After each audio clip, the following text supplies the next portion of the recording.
Hey, coming to you live here from HQ in Amherst, New York. It's another edition of Western New York High School Football Weekly. Western New York Athletics. Hi, everyone. We are not Frank Wolf and Tom Prince. I'm Joe Kraus. This is Francis Beck. Frank is out on assignment, and Frank and Tom should be back next week. But Francis, we don't really get to partner up a lot anymore. So good to see you. And we're halfway through the football season. What are your emotions about it? Well, it's funny. We were working together Monday for that Newport Niagara Wheatfield game, and at the end of the night, I said, I don't know when I'll see you, but I'm sure I'll see you soon. And then, a couple days later, we're now doing the show together, 2 days later. So, yeah, it's pretty fun. We're through the halfway point of the regular season. We kind of know a little bit about what some teams are. I think usually at this point, we know usually more about what these teams are. I think surprisingly there's a lot of teams who we're still trying to figure out who exactly they are. So I'm excited, and hopefully we get some more answers as we enter into week 5. Well, before we get into our big show and reveal to you our guests, we would like to thank our sponsors in this one, Wingnuts, Damon University, Logistics Plus of Buffalo, G&G Fitness, Richmond Vona LLC, and SUNY Cortland. So big thanks again to all the sponsors, and thanks again to everybody for tuning in. As we mentioned, we have a pretty big show. Francis, coming up in about a half hour, we'll be joined by Chautauqua Lake Westfield Brockton head coach Ty Harper, as well as Southwestern Frewsburg head coach Jake Burkholder. And then we'll get to hear from a couple of the top players from Western New York. We have Depew, running back Zach Breidenbaker. He set a big record last week. And then the quarterback from Western New York Maritime Tapestry, Jalen Coleman, plus another edition of the very popular Hall Pass from Mario Hall. So that is all coming up later on in this show here, Western New York High School Football Weekly. Big thanks to our producer, Tim Gardner, as well, working behind the scenes for this one. And we are streaming live here tonight on Facebook, X, and YouTube. WNY Athletics, dedicated to covering high school sports in Western New York since 2016. Can't believe it's going to be 10 years coming up in January. But we have a big show, as we said, and really, if you want to take a look at, Francis, the big games that are coming up to start later this week. Thursday night action, Cheektowaga taking on South Park Thursday night at 7 p.m., followed by Friday, Southwestern Frewsburg and Chautauqua Lake Westfield Brockton, as well as your show with Jake Fyock, the Empire State End Zone. The show will begin at 6:30. Both the two games we just mentioned at 7 o'clock. And then Saturday, a pair of doubleheaders, St. Francis against St. Joe's, and then McKinley Health Sciences at All High Stadium. That game was moved to Saturday afternoon, 2 o'clock kickoff. It was supposed to be Friday, but now it's going to be the Max and the Falcons on Saturday. Let's take a look at our games really quick. What stands out to you? Well, I think you have to start with McKinley and Health Sciences, probably going to determine the number 1 seed in A2. These two teams have played AA teams. You had Health Sciences really take care of business in week 1 against Orchard Park, and then McKinley, a 1-point loss in overtime to Lancaster. Usually we're used to seeing a big chasm between the AAs and the A's. This year, you can make a case maybe some of these A's are better than the AAs. So that's really interesting to see. Possibly, so we're going to learn a lot about both of these teams, and this is going to set up what playoffs are going to look like down the road. Absolutely. And, McKinley, we'll get more into them later on. But, of course, with the Max and Claude Ford, the quarterback, head coach Brian Davis now in his 7th year, really has had a string of quarterbacks that could be those dual threats. But Health Sciences, really, since the opener against Orchard Park, they've been really well. And then, of course, St. Joe, St. Francis with Trent Buttles back at quarterback. What do you like about that matchup, Franny's and Joe's? Well, I think we're finally going to learn a little more about St. Francis. We've seen them up close. We've seen, against out-of-town teams. We've seen them out of town against out-of-town teams. And now we see them against a Western New York opponent really show, what kind of they're made of in terms of how does it match up against a Western New York team. And that's what we're really excited for. It absolutely. And with St. Joe's right now working a 2-man quarterback battle all season so far, but both of those quarterbacks, Kyle and Mans, they've made the right plays at the right time, so it'll be interesting to see how that quarterback battle goes. But St. Francis, there's been a lot of buzz around Athol Springs again, so that should be another exciting matchup. And keep in mind, how did St. Francis's year end last year with an upset loss in the semifinals to St. Joe's? I think there's going to be a little revenge on the Red Raiders' minds coming Saturday. So again, that's all of the action right here from your friends at Western New York Athletics and the NFHS Network. Be sure to check that out. And we also have the big game coming up on Thursday night, tomorrow night. Ken Maurice at Hamburg. That's a year-old alma mater. The Bulldogs against the Bulldogs. Both teams are 0-4, and really just it'll be exciting to watch. I know Ken Maurice, they have a couple of nice pieces on the offensive side of the ball. Amir Epps and Tyler Kent. Tyler Kent with a pair of touchdowns. Julian Lubetsky has continued to grow at the quarterback spot. But for Hamburg, this is the first time that under head coach Jeff Tripp that the Bulldogs are 0-4, and they're trying to get their first win. And to me, just getting a chance to talk with Coach Tripp the other day, it's going to start with the defense. Noah Lavelle with a team high 3 sacks. Ray Bruce right behind with 2. So it'll be interesting to see which defense can stop the opposing offense, but there's a lot of star power on both sides of the ball, too. Yeah, you have Ken Maurice. We kind of caught them at the end of our Empire State End Zone show. They were down 21-0 early in that game and came back within a score with 6 seconds to go. So this Bulldog team, this Ken Maurice team has some fight in them, and hopefully they can respond well after that almost coming back and beating NT and kind of carry some momentum in to this week against Hamburg. And for Ken Maurice, a couple weeks away from the big rivalry against Kenmore West. Hamburg, week 1, went down to the wire. Tough loss against North Tonawanda. The Bulldogs had a 10-0 lead at the end of the first quarter. And really just 3 tough contests in a row, most recently against Grand Island this past week. I guess, from your perspective, you've been around covering teams a long time. When you get to this point of the season, you're still trying to get that first win, trying to get that momentum. How do you try to keep your spirits up if you're the head coach of that team? I think you gotta kind of throw away the records a little bit, throw away the standings. Yes. You're probably not getting to the playoffs. It's just about getting that first win and building some confidence for your team, especially for your younger players who are going to be back next year. You want to get them started off on the right foot. You want them going into the off season on good spirits, knowing we have something to build on. So again, that'll be Thursday night, my TV game. Myself, Scott Pilkey on the call. Ken Maurice against Hamburg. But we had a lot of great action so far, not only this season, Francis, but also the past couple of days here, Thursday, Friday, Saturday. It just seemed that every time you get the update from your show or on social media, there was always a big game. And it really started here this past Thursday with a team getting their first win of the season. East Aurora Holland with a big 22-14 win against Dunkirk. East Aurora Holland now 1-3 on the year. Ben Ziegler with a big touchdown catch in that victory. But to get that first win, to get that monkey off your back, how big is that for East Aurora Holland? Yeah, you mentioned it. Getting that monkey off your back, getting yourself confidence. And I'll say on paper, it's a 1 touchdown game, but I watched that. We did the broadcast on NFHS. That game was wasn't as close as that score shows.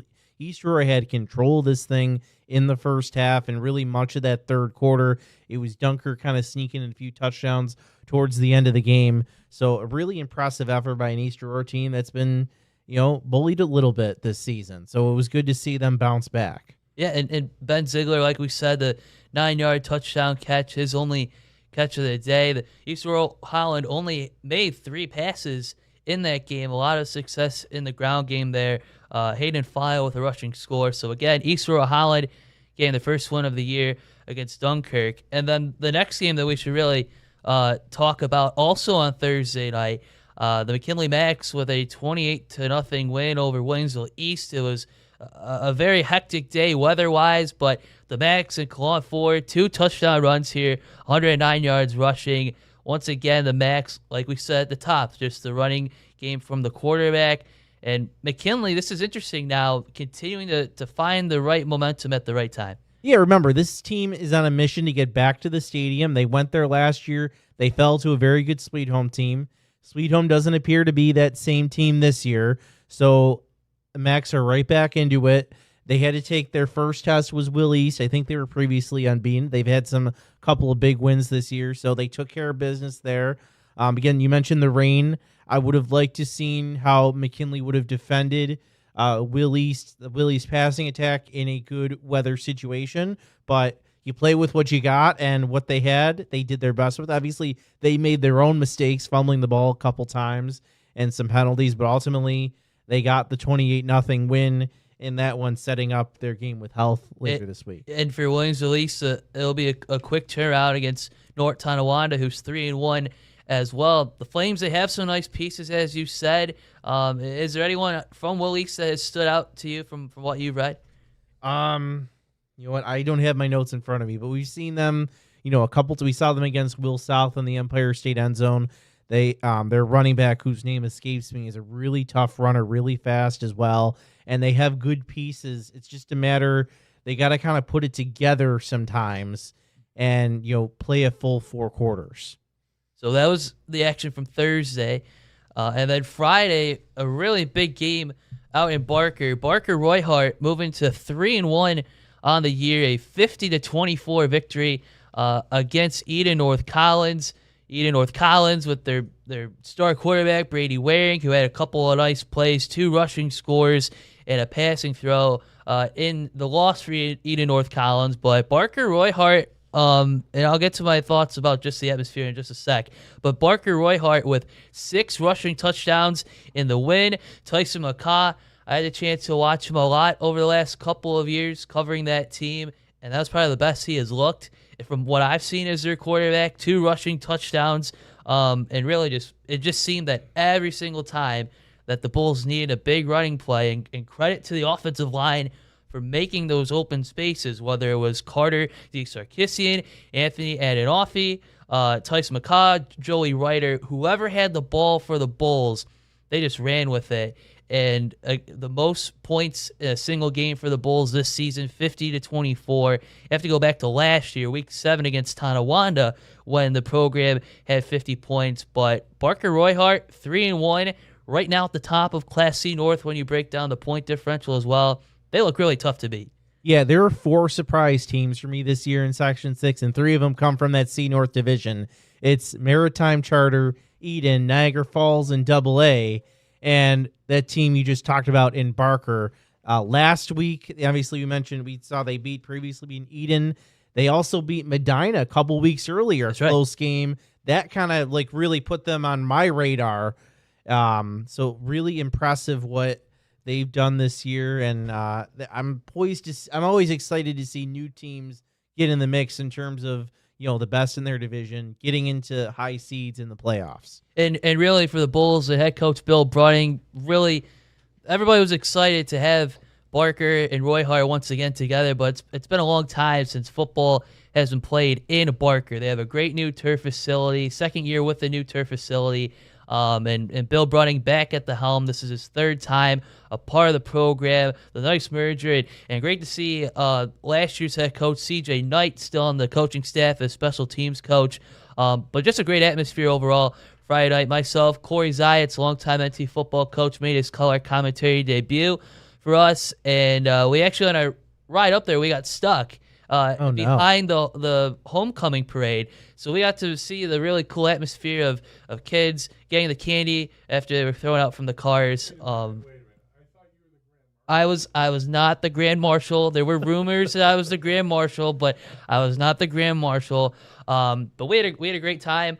And as I said at the end of the broadcast, if you get a chance to go out to Barker, I hope you get to do so because it's a great opportunity. So after that hectic game, 50-24, it was also a scoreless. Yeah, what time did you get home after that? So we got home about 10:30. But it was a scoreless first quarter, and then all the scoring, especially from the Bulls, 36-18 at halftime. But Barker Royhart, big game against York Pavilion out of Section 5 on Friday night. But Barker Royhart now 3-1 on the year. Did you have something? No, that was it. No. Okay, so I guess Jamestown Orchard Park as we move to the Saturday games. OP with a big 30-19 win. Quakers down 19-14 at the end of the third. Kind of a bounce back stretch here for the Quakers. What did you like about OP against Jamestown? Yeah, I think Jamestown probably came to the game a little bit high after their last minute win over Lancaster the week before, and they had a little bit of a trip up to Orchard Park, and Orchard Park was there to take advantage on a Saturday afternoon.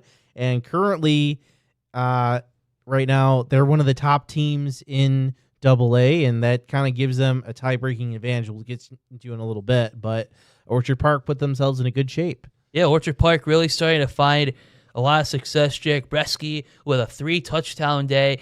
Chase Bonta, it feels like when he is in the lineup, Jamestown always has a really good shot to compete. But as we said, Orchard Park, that was their day, and we'll get to them more in just a little bit. There was another big game as well, Francis, 2 more to get through, but Niagara Falls, a close 28-26 win over Lockport. Those two teams always go head-to-head, and Niagara Falls really able to keep this going now at 3-1 on the year. You said that the Wolverines are one of your surprise teams so far this year. Yeah, they have. They came out the beginning of the year. They had a close loss to Bennett. They came out. They beat Will North. There was another win in there that escapes me. And I thought this game, maybe they were going to do a little better. Maybe it was the fact it was a rivalry. Maybe they were taking their opponents a little too lightly going into this one. But Niagara Falls has been really impressive, and they pull out the win, and they're still in the thick of it in AA. Yeah, and it's really been the quarterback play of Michael Taylor so far. 12 passing touchdowns now through the first 4 weeks, starting to find that groove that we got a chance to see at the end of last season. But the Wolverines and Coach Don Bass, now 3-1 on the season, and they take on Orchard Park this upcoming week, which we'll get to later on. And then just lastly, the big one that a lot of people have talked about, the old-time rivalry, Canisius and St. Joe's, the Crusaders, with a 12th straight win over the Marauders, 45-28. And Elijah Kimball just once again doing Elijah Kimball things and just continuing to break those records and just making unbelievable runs. I believe you're right. I think he set two records on Saturday, and yeah, kid's only a junior. And I think the big question coming into the year for Canisius was the last 2 years they had a very experienced, talented line. Well, that line has graduated, and it's now younger. And I think you saw when I went to their practice, you could tell these guys were big, but they were young, and it was a matter were they going to grow into the potential they could have, and it seems like they're starting to. Obviously, they've had some rough games to start the year against some out-of-state opponents, but in terms of their first local test, they take care of business against St. Joe's. We'll see them later in the year against St. Francis, but again, Elijah Kimball, Amir Hernandez taking care of business. Yeah, Hernandez with the 4 touchdowns in that win. And if you keep a track of Elijah's rushing yard total, now at 4,283, he surpassed the mark of Quadri Olison, 4,147. And Kimball, right now, 21st all time in Western New York rushing, just unbelievable. And just that offense and what head coach Craig Krasinski has continued to do with Canisius as well. Yeah, just certainly Canisius still on a roll, and that as well. So we're going to step aside and take a short break. We have much more to come, but you are watching Western New York High School Football Weekly on Western New York Athletics.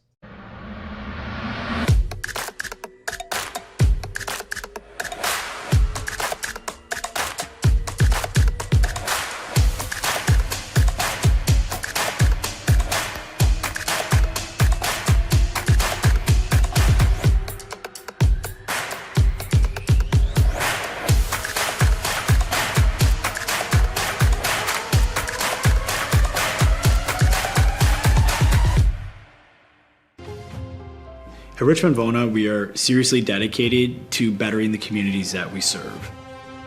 You will get super high level communication, and you are getting a team of dedicated attorneys, paralegals. If you put your trust in us and hire us, we promise to take care of everything. Call us as soon as possible so we can start the investigation to fight to get you the settlement you deserve.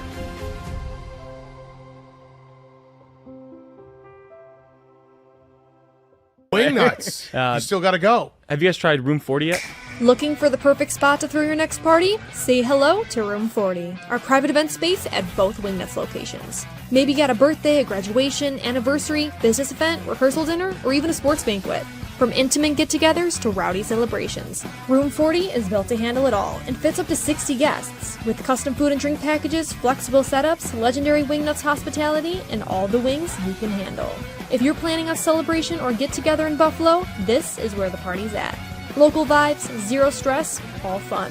Book Room 40 today and throw a party Buffalo won't forget. Hit the link in our bio or visit wingnutsbuffalo.com/room40 to book now. All right, well, I'll go if you go to Wingnuts. Deal. Why do you exercise? To look better? To feel better? To drop a few pounds? To train for an event? To defy age? Or to keep your ability to say yes to the things you love to do? Whatever motivates you, G&G Fitness Equipment is here to get you there. Treadmills, ellipticals, rowers, bikes, home gyms, and accessories. We'll pair you with the right equipment, teach you how to use it, and be there every step of your fitness journey. G&G Fitness. Your goal is our goal. I'm George Wiley, a senior at Canisius High School.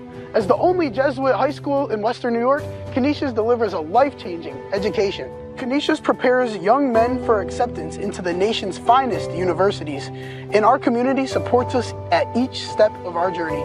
We are proud of our excellent athletics and our emphasis on service. This place is special. Let us show you why. Experience firsthand the excellence of Canisius High School. Schedule your visit at canisiushigh.org.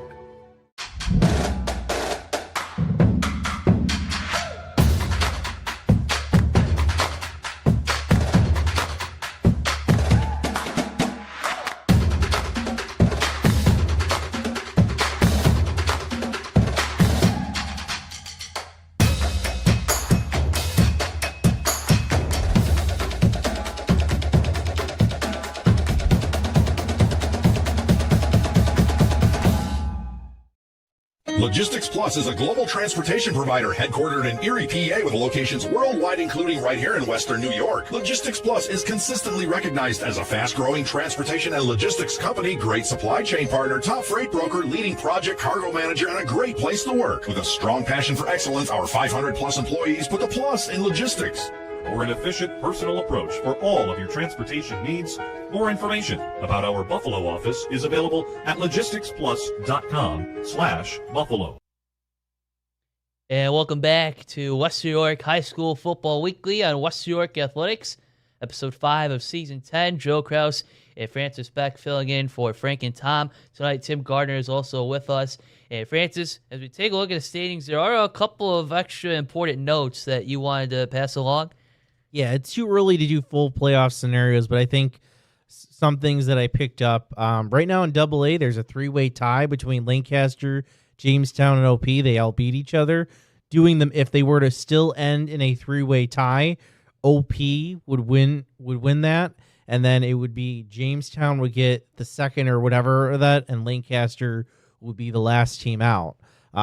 Keep in mind, though, they still haven't played Bennett. They still haven't played Niagara Falls, which we still believe at this point are still major contenders in this race in AA. A1, we actually usually don't use the C word this early, but West Seneca West can clinch the number 1 seed in their division with a win over Williamsville North.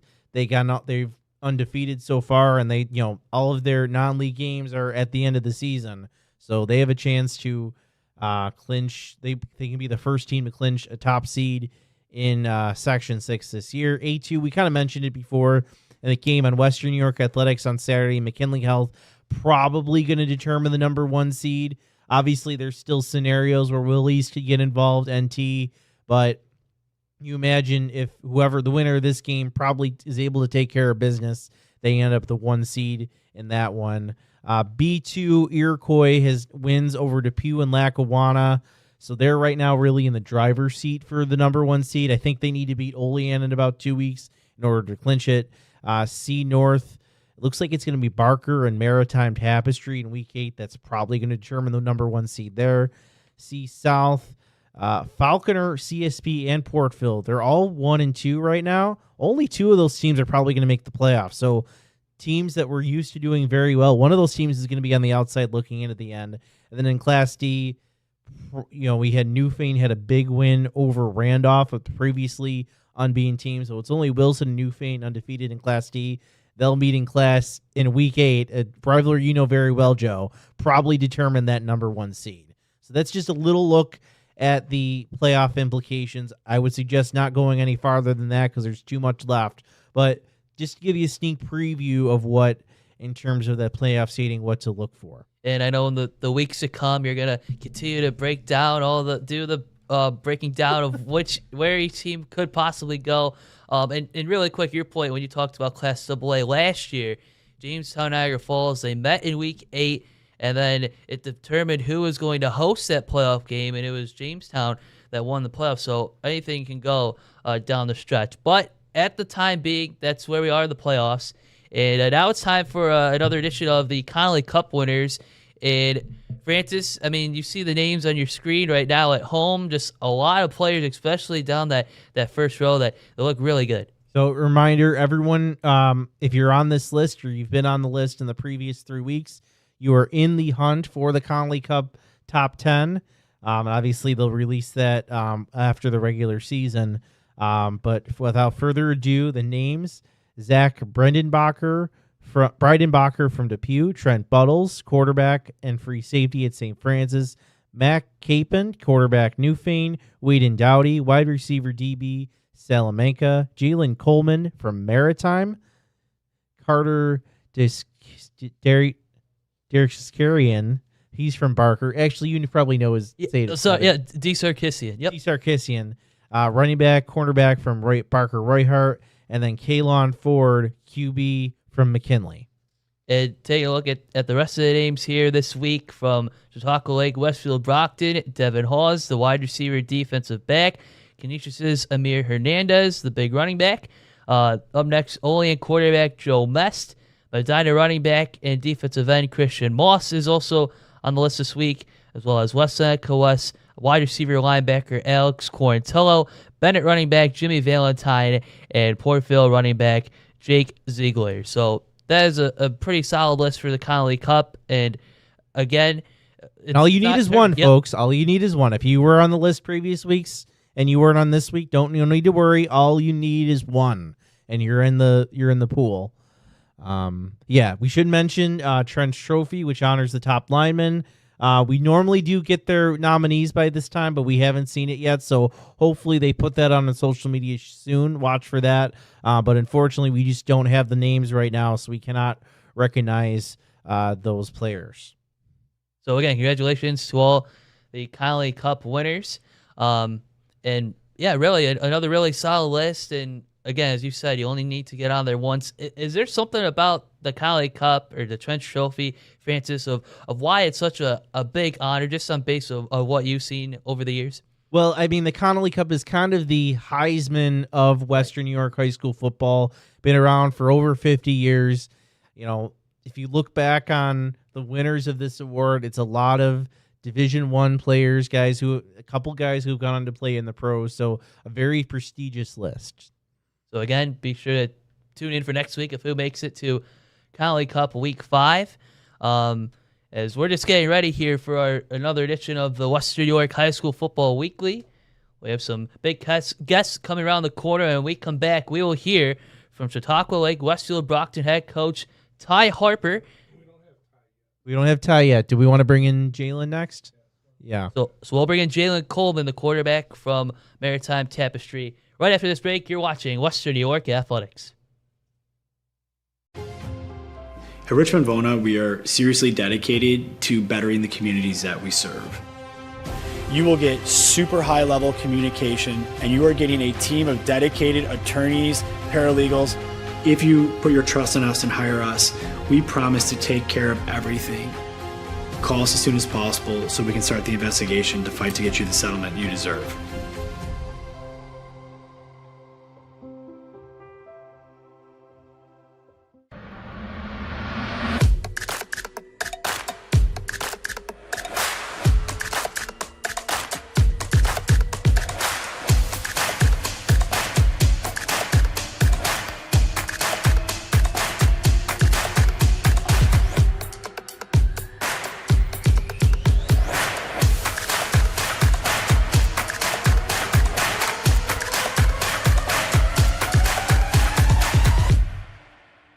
Wingnuts. You still got to go. Have you guys tried Room 40 yet?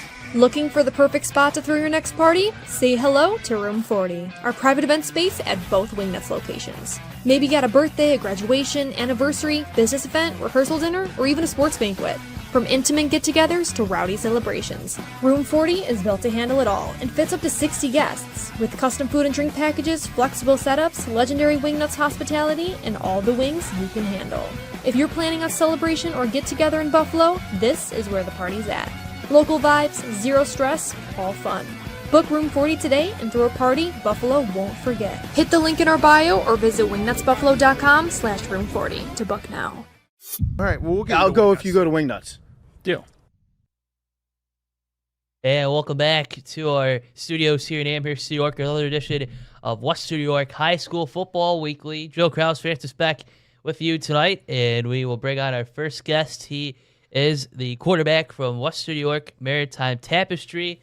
The team is 3-1 so far on the year. We are joined by Jalen Coleman. And Jalen, welcome to the program. And I guess just to start for you, here in your senior campaign, you've won 3 of your first 4 matchups. What's the season been like for you and your teammates? It been fun for us. It been fun because we've been winning a lot more than we've been past few years, and it's just been fun. Pretty much. Yeah, Jalen, you guys, when you split from health sciences a couple of years ago, you had a couple tough years as you kind of started that new program. What's kind of been the difference this year from years past, you think? I feel like this year we have better leaders. I feel like we have better leaders, and because the leaders, the people that we had since the first year, we're seniors now. So, we've been through, all the losses and stuff. So, this year, we just got to make it count because it's our last year. And we just can't just go out how we've been doing the past couple of years. Again, you've been 3-1 so far on the season. Has there been, out of all the games so far that you played, maybe a good turning point or a game where maybe it all came together for you guys at the right time? The game that came together was I could say that Eden game. Yeah, we scored a lot of points, but we didn't never score that many points in our program, so it made us we could hang in with a good team, because Eden was pretty nice. It was pretty nice this year, so that made us feel we good. So we just gotta keep going. I want to talk about your running game. You have not 1, not 2, not 3, not 4, 5 guys who have rushed for over 200 yards this year. That's unheard of. Yeah. How do you explain that? How do we explain it? We just been putting in that work. Everybody, it's no iron team, so we just gotta feed everybody the ball. So one guy go down, we got a next man up. So we just don't. You can't just game plan on one person on this team. And really just a part of that attack yourself and your teammate Javon Funderburk. I mean, 26 rushing touchdowns as a team. Yeah.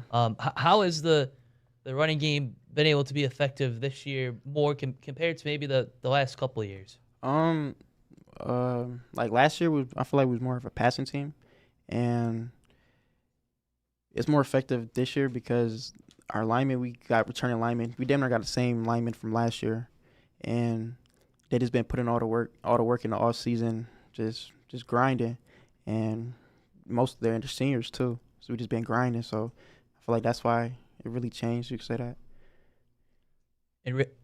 Go ahead. Sorry, really, you mentioned a moment ago about that Eden North Collins contest. Both teams scoring in the 60s. What was that atmosphere like? Just the back and forth. And was that the closest game you've been in your career? Yeah, that game was the craziest game I've probably been in. It was a fun game.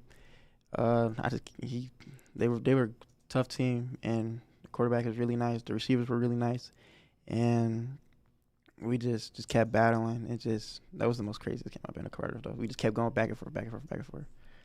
Jalen, you don't average as a team 490 rushing yards per game without a good offensive line. Give a shout out to your line and tell me about some of your guys who are blocking for you. Okay, we got Sanchez, we got Jaden, we got Houston, we got Joel, we got Toros, we got even Nehemiah. He plays the O-line, but say one of our O-line need a break, he comes in and just put in that work. Like, just, yeah. We talked about it a couple of times in the start of the show here tonight, Jalen, about the race in the Class C North. Currently a four-man race here with yourselves, Barker, Roy Hart, Eden, North Collins, and Medina. When you're in that tight of a race, how do you guys try to drown out the outside noise and just continue to keep playing your brand of football? We just got to make every play that – we got to make everything counts. Like, every play, we can't take no plays off. We got to go 100% because it could, like – we could be – like, we could lose, like, 2 games, and I don't think we can probably make it. So it's just the goal just to win the rest of our divisional games and win the rest out for the season. All right, Jalen, final question. I want you – this is obviously a young program you're part of at Maritime Tapestry. Yeah. I want you to describe what your program is all about in 1 to 2 sentences. I can say one word. It's grit. Grit. So, grit. Yeah, grit. Grit. It means like growth, responsibility, integrity, and I think it's wealth. I think so. I think it's wealth. So, we just been working hard this past off season. So, yeah. Well, Jalen, we appreciate your time tonight. We wish you the best of luck as well. Mm-hmm. And Vance, I believe we have someone up. Yeah, why don't we take a short break, Tim? I think why don't we take a short break and then we'll bring up our next guest, who is Chautauqua Lake head coach Ty Harper. His team off to an undefeated start. We'll talk with him. But Jalen, again, thank you for joining us. Thank you. We'll be right back.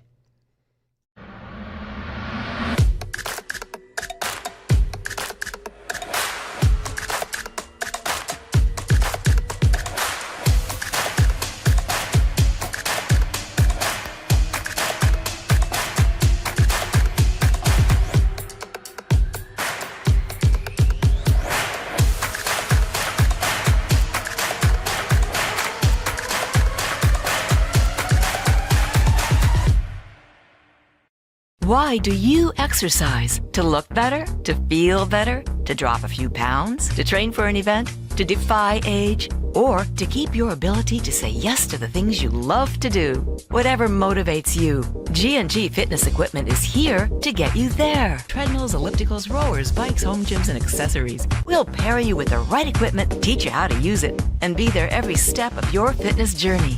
G&G Fitness. Your goal is our goal. And we are back here at West New York High School Football Weekly, episode 5 of season 10. Big thanks again to Jalen Coleman of West New York Maritime Tapestry for joining us.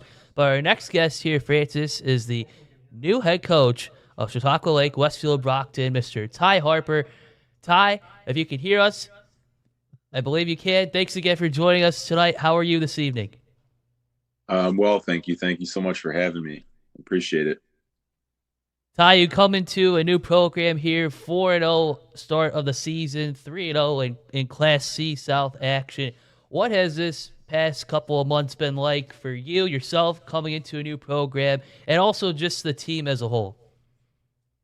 Yeah, it's been great so far. I was hired as a teacher this past March, and was board approved as the football coach in March, and from that time, the kids have been really great. They've done everything that we've asked them to do in the off season. And I think, the success that we've had here early on is just a product of their hard work in the off season. And, we're off to a good start, and hopefully we can keep getting better every week.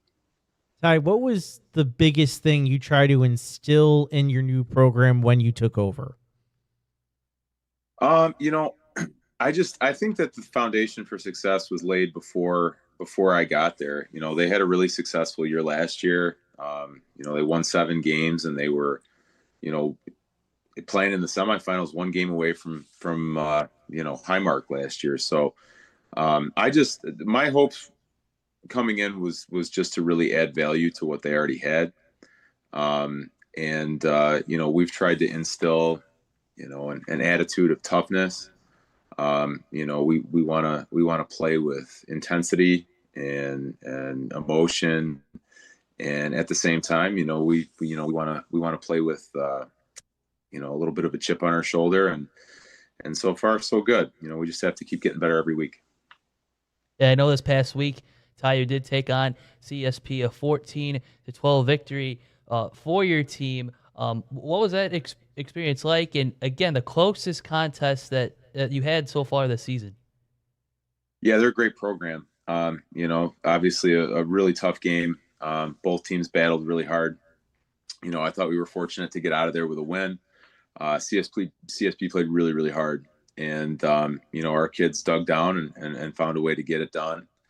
I think it's good because prior to that, we hadn't really played a 4-quarter football game yet. And, if there's a silver lining to that game, we definitely didn't play our best game. And I think any of our players would tell you that.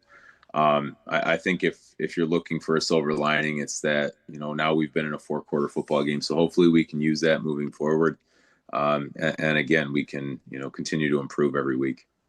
Ty, 20 points given up by your T-Vents in 4 games. What makes you so successful on that side of the football?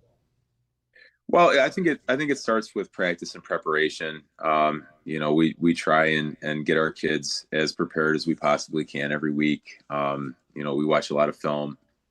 They get a scouting report on that week's opponent, and Coach Payne does a tremendous job scheming up, different looks and getting the kids prepared. And I think there's no real secret to anything that we do.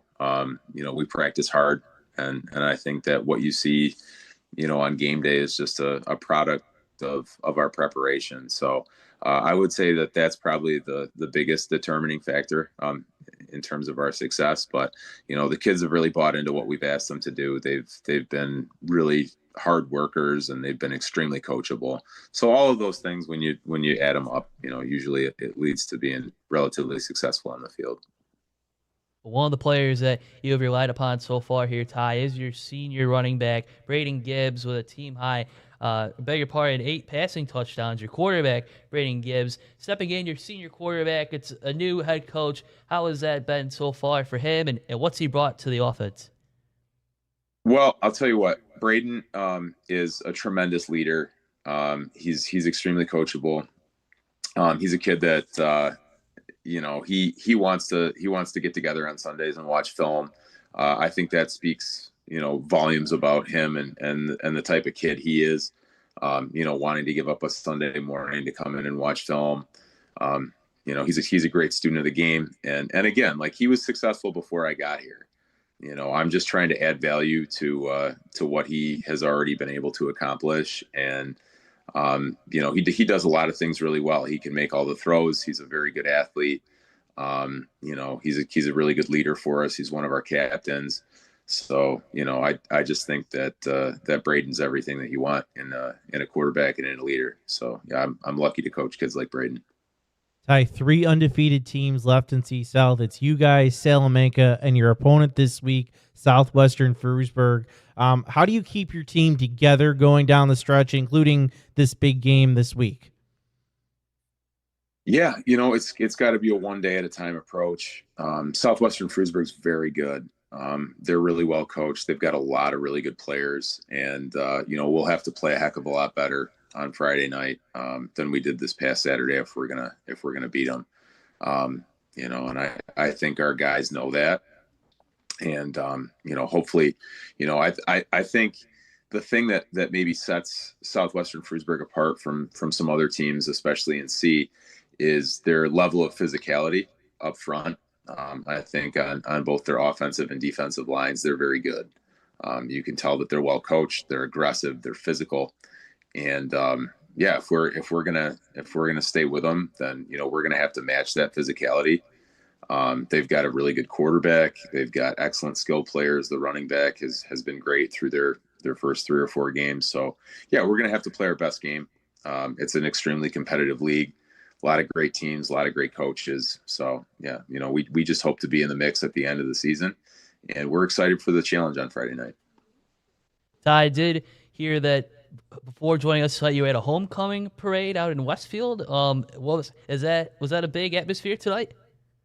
Yeah, it's a neat thing that we've got a 3 school merge. It's something that I'm pretty familiar with, given my background. But tonight was the parade in Westfield, so I wanted to make sure that I was out there for that.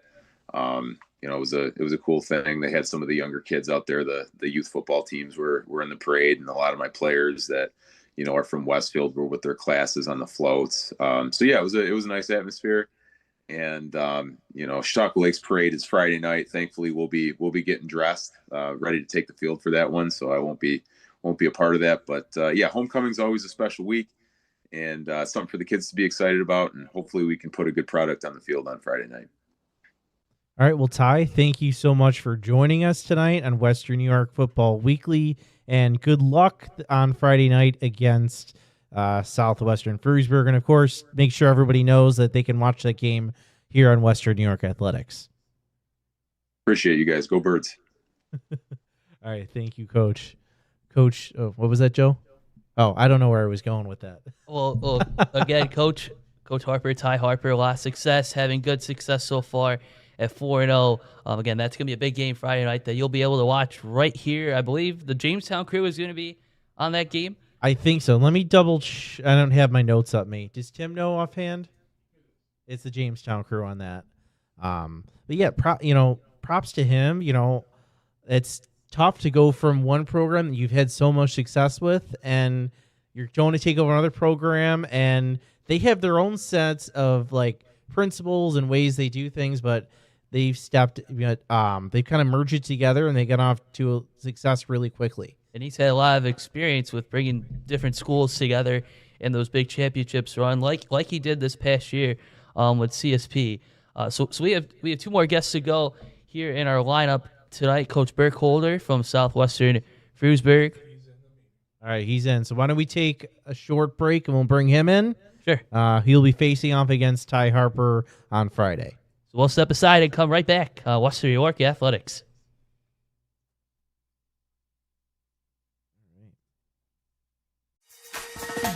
Build your next connection. Earn your next internship. Crush your next goal. What will you do next?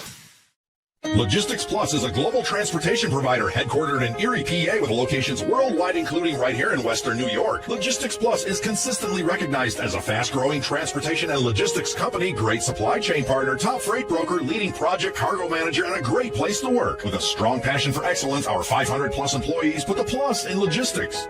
For an efficient, personal approach for all of your transportation needs, more information about our Buffalo office is available at logisticsplus.com/Buffalo.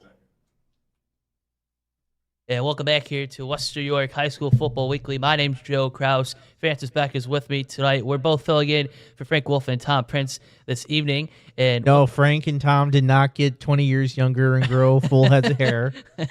But Frank and Tom will be back next week. And a big thanks once again to all of our sponsors as well for bringing you this program as well as our broadcast, which we've mentioned a lot so far. Big thanks again to Ty Harper, the head coach of Chautauqua Lake, Westfield Brockton, as well as Jalen Coleman from Western New York Maritime Tapestry. And we are now joined by the head coach of Southwestern Frewsburg, Mr. Jake Burkholder. And Jake, thanks for making us part of your evening. We appreciate your time, and thanks for joining us. And what has been the road for this team so far? 4-0, unbeaten in class play. What's been the key ingredient so far? Yeah, I think it's just the kids coming together. Hopefully you guys can hear me all right. I'm in our press box. It's a little echoey. But it's just the kids coming together. We got two great communities that have come together, and everybody's got the same goal to be successful and win games. And those kids are putting everything into it. In their own free time, watching film, doing extra workouts, getting together just as a team outside of that. So all those things coming together is what it takes. Jake, I want to talk about your team real quick. 113 points scored in 3 games, 12 given up in 3 games. Obviously, last week you won by forfeit against Springville. Which side of the ball are you most impressed with? That's a hard question. We've done a really good job at this point on both sides. There's always work to be done. Every opponent's different, especially coming into the meat of our schedule here with Chautauqua Lake, Salamanca, CSP. I mean, those are teams that you have to be ready for anything. They're all well coached and have great athletes, and so we strike where we can when we can. So it may be defense this week, or special teams, whatever it may be. But I think in all three phases, we've been pretty successful at this point in the year. And that's a testament to the hard work the kids and coaches are putting in. Jake, you mentioned about a moment ago of how the two schools coming together, Southwestern and Frewsburg. How has the program grown as a whole since you took over as the head coach? Yeah, I mean, I think we've been pretty successful, in the past, and so has Frewsburg. So I think bringing both of those successful teams together into one is just kind of helped that expand. We got great coaches from both schools, great kids from both schools, great support, and that just really helps to build this in year one and hopefully going forward. Yeah, what did that do for your numbers? How many kids about are coming from Frewsburg this year? So it allowed us to add a JV team. So we were 7, 8, 9 modified, and then 10, 11, 12 varsity. So it allows us to add that JV level, which is huge for just development of kids. The rules and modified are so much different than varsity. So it's been a good movement. We've got just our JVs and varsities are combined, and we are about 50, mid 50s between both programs. Jake, you've had a lot of big success, especially with your quarterback play in Trent Lewis, as well as Trent in the running game, plus Braden Fuller. 13 rushing touchdowns between Fuller and Lewis so far. How have those two been a 1-2 punch on your offense so far? Yeah, I mean, they just want to be successful. So whether it's Trent rushing for 3 touchdowns or Fuller rushing for 4, whatever it may be, they're there to help each other out. So, and having to prepare for both of those guys, plus the skill position guys we have out on the outside, makes it difficult for other teams. So that's our goal. From week to week, it could be a different guy that's coming at you. That's our kind of key player for the week, just based on what the defense has given us. Jake, big game this week on Western New York Athletics. You guys are undefeated. You take on another undefeated team in Chautauqua Lake, Westfield, Brockton. With 3 undefeated teams left, Salamanca included in the C-South division, how do you keep the momentum going down the stretch? Yeah, I think it's just focusing on the task at hand. Whether that's practice for the day, just staying healthy, that sort of stuff. I mean, you can't look down the road too far. We got a lot of challenges in front of us, and this week especially, because it's 2 days away. So we've got Coach Harper does a great job with his kids. Gets them fired up and ready to go. We got to watch them on Saturday at CSP. It was a great game. So we got to be ready to roll, and the physicality and just it's going to come down to those little details. So we got to make sure we're ready to roll for that, and then moving forward, into those next couple games. I mean, it's cutthroat every week in C-South. So you can never take a day off. Not that I want you to give away the game plan here, but I'm sure you've seen stuff on film that, okay, guys, we got to watch out for Chautauqua Lake. They do this really well, or this kid is really good. We need to take care of this. Can you give us a sneak peek? Maybe what's one of those focuses you've had during your game planning? I think we just got to control the line of scrimmage. I mean, I think that's where football as a whole, and especially in this game is won. At the end of the day, we just got to score more points and give up less. So, that's the game plan. The intricacies of that we'll keep up our sleeve, but otherwise, that's what it comes down to. Just the preparedness and making sure that we're physical and ready to go, and taking care of our bodies and staying healthy. Well, again, Jake Burkholder from Southwestern Frewsburg, we appreciate your time. Best of luck in the next game, and we'll talk to you again soon. All right, thank you very much. Thanks, guys. Yeah, and once again, that is Jake Burkholder, the head coach of Southwestern Frewsburg. The big game Friday night against Chautauqua Lake, Westfield, Brockton. It was good to hear from Jake and the successes they've had. Yeah, I was just thinking. I remember Cole Snyder played for Southwestern. He just played his first year in the CFL. I think he's still playing right now. I remember I saw a couple weeks ago a video of his first touchdown. They're having to do the QB sneaks. So I hope he comes back soon and maybe helps them with a late playoff run. Absolutely, that he's a really good player. But again, that's 7 p.m.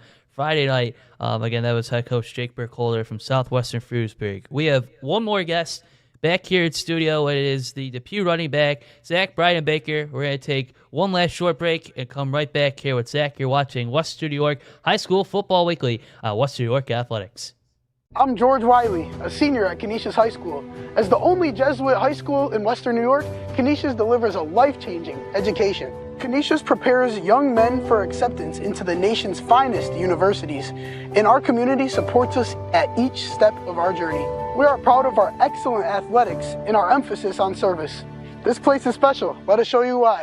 Experience firsthand the excellence of Canisius High School. Schedule your visit at canisiushigh.org.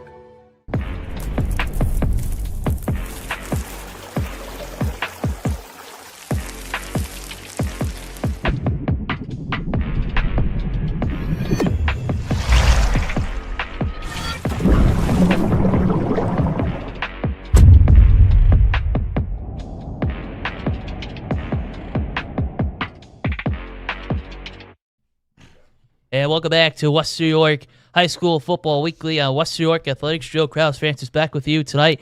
And our last guest for this week, he is from Depew High School, the Wildcats. He is the star running back. Zach Baker is with us. Zach, thanks for making us part of your evening. And congratulations on the big record that you had, which we'll get into in a second. But just the team's overall success, what's that meant for you and your classmates here this year? Oh, man, it makes us all happy. I mean, everybody wants us to win, so we're just trying to win for everybody else. Like, it was making everybody excited. You know?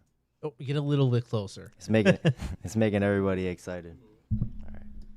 Like, we want to go out every game now and just win as much as we can.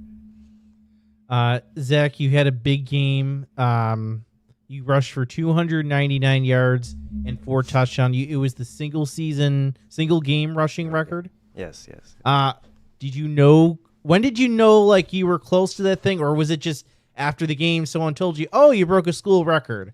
Walk us through that process. All right. So it was actually the last possession of the game. Like right when we got the ball back, it was our last possession. Somebody ran out of the field and said, like, the coach just told me you broke the record, so we're gonna try and get you.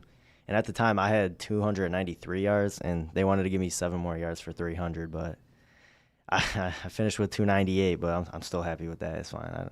I didn't really want 300 that bad. Well, you've had a really good year, 633 yards on the ground, 7 rushing scores. How Zach, has your game evolved as a running back, as a football player too, since you first made it to varsity a couple of years ago? Well, I've got a lot faster, a lot more like explosive, pretty much, and I've gotten a lot. Like I just got faster, stronger, more explosive. A lot from the off season. I've been working out a lot, so I mean, all the work's been paid off. Do you have any early memories of when you first wore this Depew helmet? Yeah, I mean, first time I wore it was last year. I actually had a really good game too. Like I started off my season strong. My whole varsity career I started pretty good against Dunkirk, and I got my first couple claws right there. We got all of our stickers. Yeah, could you maybe just explain for those at home about what the claws mean? The claws right here, that's the best stickers you could get. So I got them for having a defensive touchdown. Like you get them just for any crazy play you make, any good play you make. Like every 100 yards you get a claw, every touchdowns you get claws, bunch of tackles you might get a claw, but it's just like big plays pretty much. Zach, one thing when I like talk to players, obviously we can talk all we want about the wins. You do have a loss on your season, 40-20 to Iroquois. What did you guys learn from that loss? We learned be aggressive. I mean, they beat us because they were more aggressive too. So ever since that game, we've been coming to play, and I think you can see the difference in the film. Like we're all practice is also a lot more aggressive, and like we're more focused too. We're more focused and aggressive. That's what we learned pretty much. You're heading down the final stretch here of this season, Zach. 4 weeks to go. Obviously, it's going by in a flash, I imagine, for you. What's the mentality here as your team heads into October? Mentality, stay focused, stay working hard, just be a family. Our teams, we're close. Like we do it for each other. I think that's the most important part. We're just trying to stay together, keep working hard. Zach, define your program, the Depew football program, in 1 to 2 sentences. Well, we have a motto. We call it Wildcat football, Wildcat yards. It's just gritty, aggressive football. Like we get like yards after contact. That's how we like to play. Play aggressive. We play as a team. That's pretty much how we run our program. Like, is Maryville? Are they kind of your rivals? You did this kind of against your rival, right? yeah. They've became like our new rival pretty much because they're right across town. They're close. So yeah, they're definitely our new rival. Is there something about that matchup with Maryville that you and your teammates are looking forward to?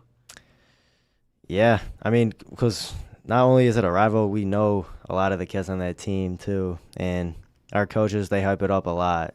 So we just want to go out there and win, do it for our whole school, do it for the coaches too. I want you to shout out your linemen real quick. Obviously, you don't get this record without them. Why don't you mention them and talk a little bit about them? I love my line. I mean, they really put in the work in the off season. Like, I'm not gonna lie, they're in the weight room every single day with me. They train really hard. They play really hard. They're all super aggressive. I love them. Like they do, they block as hard as they can for me. So that motivates me more to run hard for them. Like if they're gonna give me gaps, I gotta reward them by hitting the gaps and getting yards. So I'm just doing it for them. They're doing it for me. That's pretty much it. And like you said about the offensive line, what's the interaction like with your teammates when you're off the football field? Are you guys around each other a lot? Oh yeah, we spend a lot of time together. I mean, even just on weekends over the summer, weight room, just play football at the field. Like we just meet up, hang out. Like we're with each other a lot. Like we build that bond. You guys are right in the thick of that playoff race. I don't know if I think you'll have some work for number 1 seed, but you certainly in our driver's seat to get into the playoffs. What is the expectation for the Depew Wildcats in 2025? The expectation is to go to the stadium. Like we don't want to lose. We put too much work in this year to lose. Like we're coming to win. Like that's what we want. We want to go to the stadium. Well, there you have it, folks. Depew senior running back Zach Bridenbike here. Zach, congratulations on your big run. We appreciate your time and best of luck for the rest of the way. Thank you.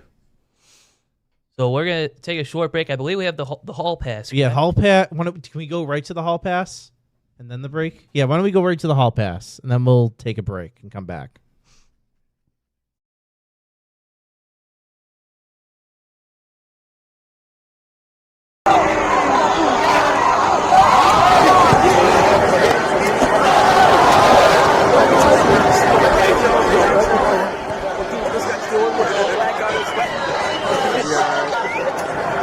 The Marauders will kick off to the Crusaders.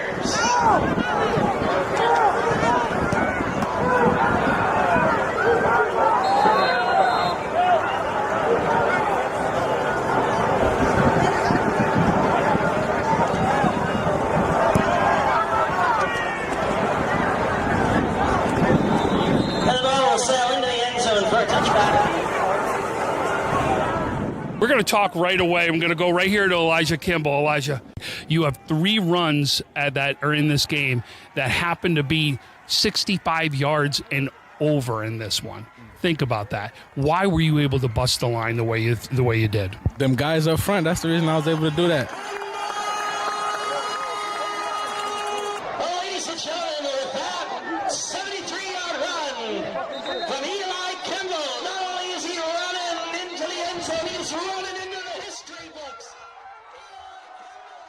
You become the all-time leading rusher in Canisius history. You're only a junior. How does that sound?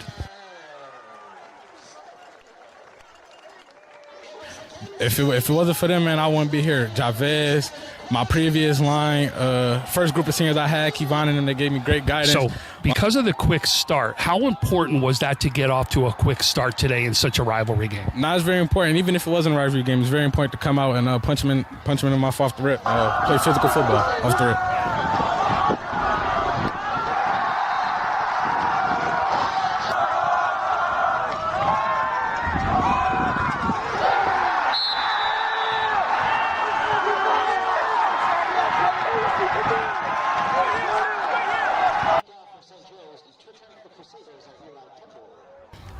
So you not only have 3 touchdowns today, but we're going to go to the man right next to me that you also said is unselfish, which is Amir Hernandez.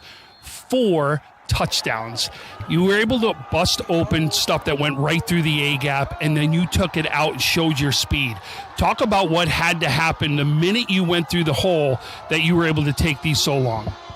Man, just pre-reads, telling the line, just trusting in the line, hoping that they're going to open the hole, and as always, they always do. We're going to bring in our next player of the game right here, which is Darnell Gallimore. Talk about what you did be able to make those deflections the way you did.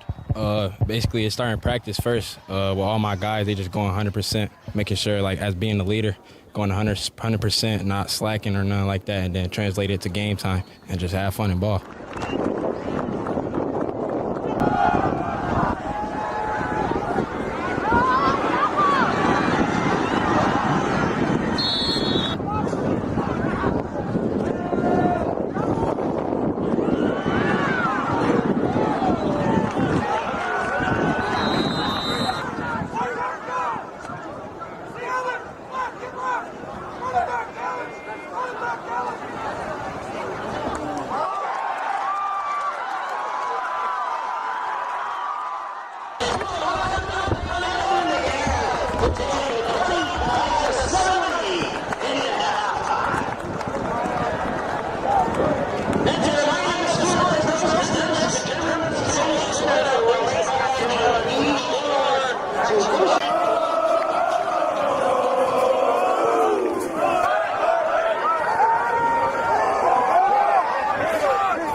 We're going to bring in our last player of the game right here, Chavez Caldwell. So why did you guys have the success that you did? Me and my guys put in the work off season, and we all in one.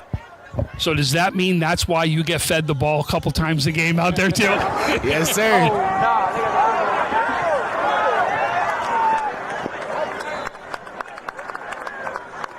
Chavez Caldwell. Yeah. He's got him. He's got him.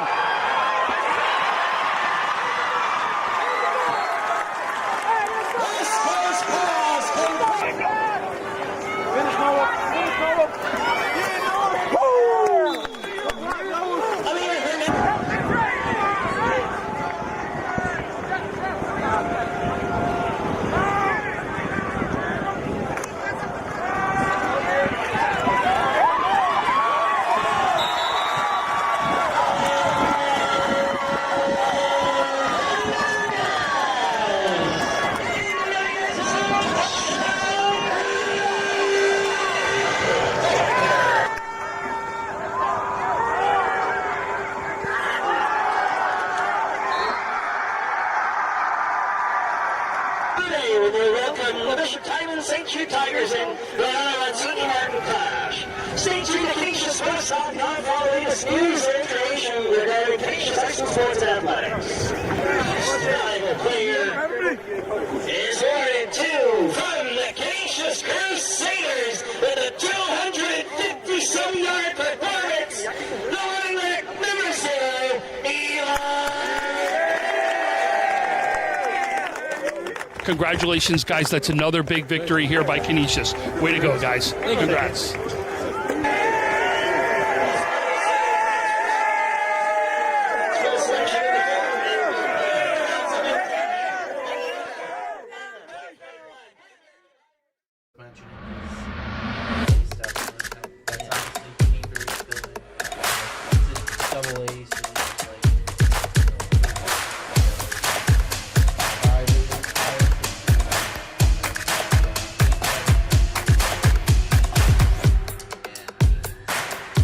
I had a couple of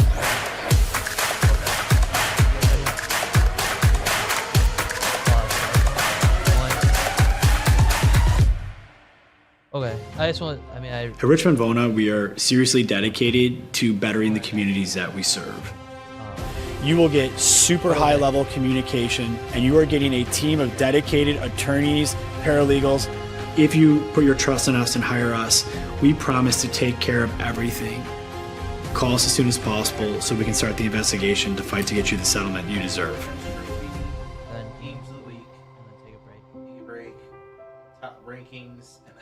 Wing nuts. You still got to go. Have you guys tried Room 40 yet? Looking for the perfect spot to throw your next party? Say hello to Room 40, our private event space at both Wingnuts locations. Maybe you got a birthday, a graduation, anniversary, business event, rehearsal dinner, or even a sports banquet. From intimate get-togethers to rowdy celebrations, Room 40 is built to handle it all and fits up to 60 guests. With custom food and drink packages, flexible setups, legendary Wingnuts hospitality, and all the wings you can handle. If you're planning a celebration or get-together in Buffalo, this is where the party's at. Local vibes, zero stress, all fun. Book Room 40 today and throw a party Buffalo won't forget. Hit the link in our bio or visit wingnutsbuffalo.com/room40 to book now. All right, well, I'll go if you go to Wingnuts. Deal. Why do you exercise? To look better? To feel better? To drop a few pounds? To train for an event? To defy age? Or to keep your ability to say yes to the things you love to do? Whatever motivates you, G&G Fitness Equipment is here to get you there. Treadmills, ellipticals, rowers, bikes, home gyms, and accessories. We'll pair you with the right equipment, teach you how to use it, and be there every step of your fitness journey. G&G Fitness. Your goal is our goal. I'm George Wiley, a senior at Canisius High School. As the only Jesuit high school in Western New York, Canisius delivers a life-changing education. Canisius prepares young men for acceptance into the nation's finest universities, and our community supports us at each step of our journey. We are proud of our excellent athletics and our emphasis on service. This place is special. Let us show you why. Experience firsthand the excellence of Canisius High School. Schedule your visit at canisiushigh.org.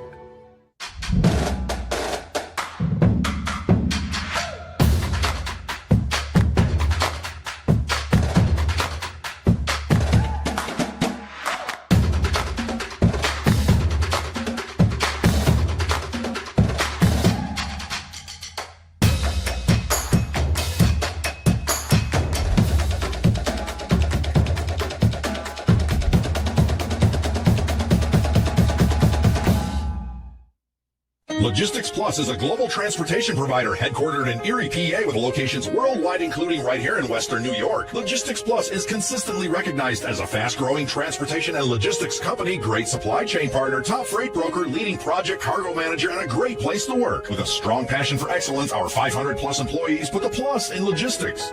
For an efficient, personal approach for all of your transportation needs, more information about our Buffalo office is available at logisticsplus.com/Buffalo. Yeah, welcome back, everybody, to Western New York High School Football Weekly. Western New York Athletics, Joe Kraus, Francis Beck, Tim Gardner behind the scenes. Quick shout out to hello to Brian in Fredonia for tuning in. He left a comment for us, so thanks again, Brian, for watching on our Facebook live feed tonight. We're also on X and Instagram, as a lot of other stuff, YouTube as well. But Francis, we were just announced during the break here, the Trench Trophy winners. We have a grand total of 7 more, and if you wouldn't mind just reading them off and your thoughts on that list. Yeah, we have James Crooks from Akron, Richard Donahue from Iroquois, David Graves from McKinley, Gavin McWhorter from Orchard Park, Matt Radicki from CSP, Jameer Valentine, West Seneca East, and Jason Warren from the Bennett Tigers. So all of those guys have been nominated for the Trench Trophy. Reminder, Trench Trophy is just for their main award is just for seniors. And again, that'll be announced at the Hall of Fame induction banquet Thursday, December 11th at Grapevine Banquets in Depew. Yes, December. emceed by Sal Capaccio of WGR 550. So as we said, we were teasing it a little bit earlier in our show. We have the Octobox is back with 8 more games on tap. As we take a look here at Week 5, Francis, we talked about a couple of them already. Southwestern Chautauqua Lake. But as you watch as a screen, your thoughts on the big matchups that you and Jake Flack are excited about for Friday? I'm keeping a close eye. I'm looking forward to most probably 2 and 4 and 7 as well, just because West Seneca West and clinch, and I've been really impressed with their offense this season.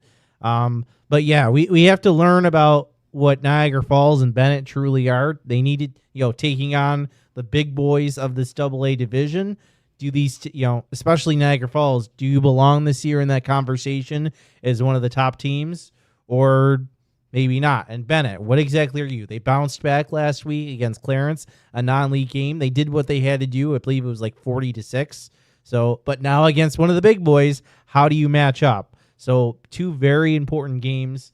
Obviously, West Seneca East Pioneer that we both saw beginning of the year as well. Yeah, definitely. I mean, West Seneca East still undefeated, 4-0 on the season. The offense has averaged 47.3 points per game for Jim Marino through the first 4 weeks. And Pioneer, they have some guys that can play really well. Drew George, Isaac Platt. So that's the game I'm most excited for. And Niagara Falls, like we talked about, Daryl Smith, he's starting to get some offers here as a wide receiver. West Seneca West having their best run in a few years. In Randolph, how does Randolph respond after a tough loss to Newfane last week? But I mean, just another great lineup for the Empire State Enzo with Francis Beck and Jake Fyock, and it's sponsored. The Octobox is sponsored by Dan Cha-Cha Injury Attorney. So that's all the matchups coming up Friday night, and we're going to take another short break here, Francis. We're going to break down our rankings. This is what Frank and Tom do at every point of the show. We decided to have some fun. What? All right, we'll stay here. Yeah, we'll stay here. So we call it audible. This is a football show, of course. So without further ado, no huddle. Yeah, so we did our large school and small school rankings. Joe, do you have? Yeah, why don't you, Joe, go first because he has his notes up. I gotta pull mine up. Large school or small school? Oh, you want to do small? Let's do the small school first. So here's our small rankings.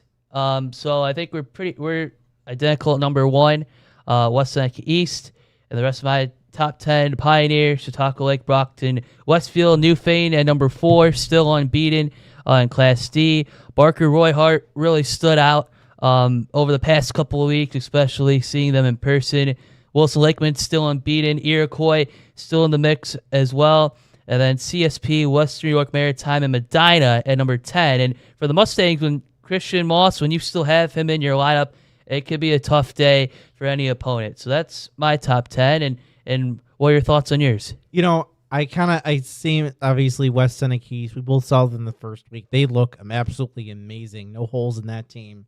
And I think I kind of left the top half kind of closer with a lot of those B teams are still doing well. Will South undefeated in league play.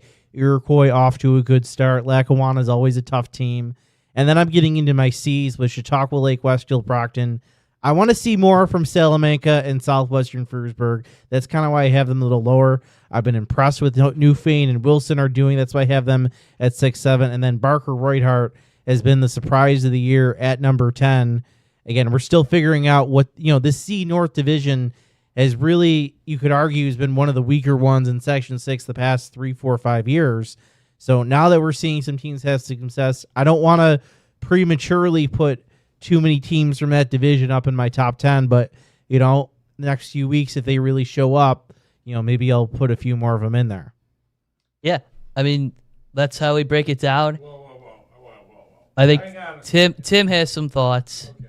I want to know how Francis' number 2 team is not even in your top 10, Joe. So the question was from Mr. Gardner was how Francis' number 2 team is not in my top 10. Well, I mean, Williamsville South, they're 3-1. They've been in a lot of close contests, but we're only at the halfway point of the season. So, I mean, Francis viewed it his way. I viewed it mine. But Francis, I mean, it was a very politician-like answer. Yeah. That's a cop-out. No, but really, I mean, just looking back, I mean, just to go further about Williamsville South, what Joe Licata has done, they've always been in the chase since he took over from Craig Krasinski. Like I said, it's only week 4, and there's a lot more football action to go through. We saw them in week 1 on the Empire State End Zone. They only lost to Will East 24-14, and you could argue that was a little bit closer as well. So, that's really their only blemish. They took care of business against a Pioneer team, which has been very strong the past few years, a South Park team, which is rebuilding. They took care of business, and they taken care of business against Newport. So really, they've done what they've had to do in their league. I think it'll be, towards the end of the season where they start to get some tests. They have Starpoint coming up this week, but they have West Seneca East coming up later in the year. Can they, if they pull a win there, they could end up as the number 1 seed in that division if they win out. So being the number 1 team in Class B1 is not out of the question for Will South. I just think I like West Seneca East a little bit more. You guys must have done this on purpose, because Joe's number 2 team, Pioneer, is not even in your top 10. Francis. Yeah, I'm just like, what's going on here? Do people want to know? I mean, Pioneers kind of let me down a little bit. They've played a lot of close games. I wasn't impressed with their loss to Will South. And again, a lot of close games for Pioneer. That's why I'm not super impressed with them. So I know the folks from Yorkshire aren't going to be happy with me, but I haven't been impressed with the Panthers this year. Well, the Panthers have had a lot of multi-sport athletes, from basketball coming over the Platts and Drew George as well. But so that's our small school power rankings. I'm looking forward to. That's what you're doing, Joe. Looking forward to what we have for the large school. He's really milking it out to put it on again. Well, thanks again to all our sponsors for helping us out this week. As now the large school, and I think, Francis, why don't you start with this one? I think I'm leading with the top 3, with the 3 big private schools. I don't think I've seen anything from the publics at this point to put them over, although I think you can make a case that Health is pretty close. But St. Francis, Canisius defeated Joe's. We're going to see Joe's against Franny's this week. And then I have Health Sciences at number 4. And when was the last time you could legitimately talk about having an A team ranked higher above than any of the AA teams? And we saw in week 1, Health Sciences took care of business against Orchard Park. That matters. And those AA teams right now, we've seen Lancaster, Orchard Park, Jamestown all play each other. They're fairly close to one another. They beat up on each other a little bit. Bennett is the big question mark. I'm going off on a limb saying they're going to still be close to the Bennett of old. That's why I'm putting them there right now. I'm between those 3 teams. I'm going to say Lancaster, ranking wise, even though they would lose the tiebreaker. I'm going to put them number 1, thinking they had the closest loss and the most emotional loss coming at the end. So I'm going to say I'm going to give them props for that, put them ahead. And then Orchard Park took care of business against Jamestown. I have McKinley at 9. Obviously, they taken care of business in A2. They played Lancaster pretty close. You can make a case that McKinley should be just under Lancaster. And then West Seneca West, a really impressive offense. I don't know if that A1 division is as strong as the A2. I think that's part of why I have West Seneca West that low, but still a very impressive team. Yeah, so here's a look at mine. As you could see, Canisius St. Francis at 1 and 2.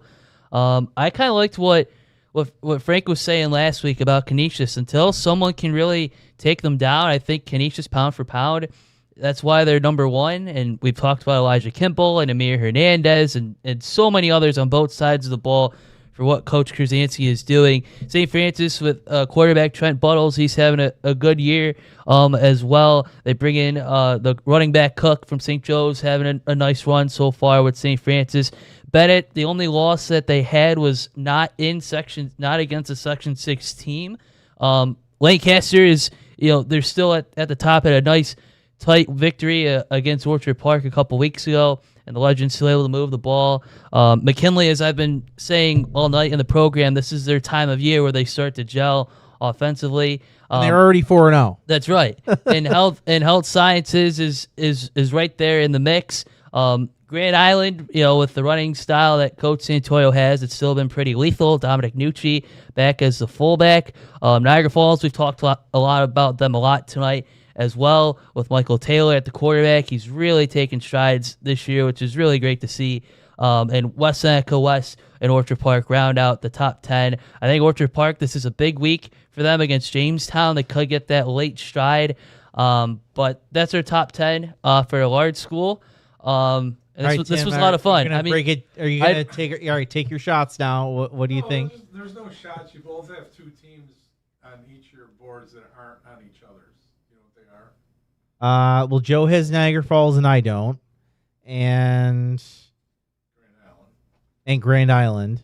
You have St. Joe's and Joe doesn't, and you have Jamestown and Joe doesn't. Niagara Falls, I'm still a little hesitant. I'm not a big fan of them playing Lockport that close. I know it was a rivalry game, but I feel like that should have been a much larger margin. I think they were behind for a little bit in that game, so I'm not impressed with what Niagara Falls did last week. Grand Island, I don't think I think they're the third team in their own division, right? Because they're in A2. They have Health and McKinley. Wait, hold on. Let me pull up the standings. Why am I getting so confused? I mean, I think you can make an argument that Grand Island could end up being the fourth seed in their own division in A2. It's tough to crack a top 10. You have to really think very highly of A2 in order to put that many teams in your top 10 with A1, AA, and Monsignor Martin. Top 3, right? Make it for this year, it's in A and B, because there's two divisions. The top 4 get in. So like A2, North Tonawanda, Grand Island, Will East, one of those teams isn't going to make it in.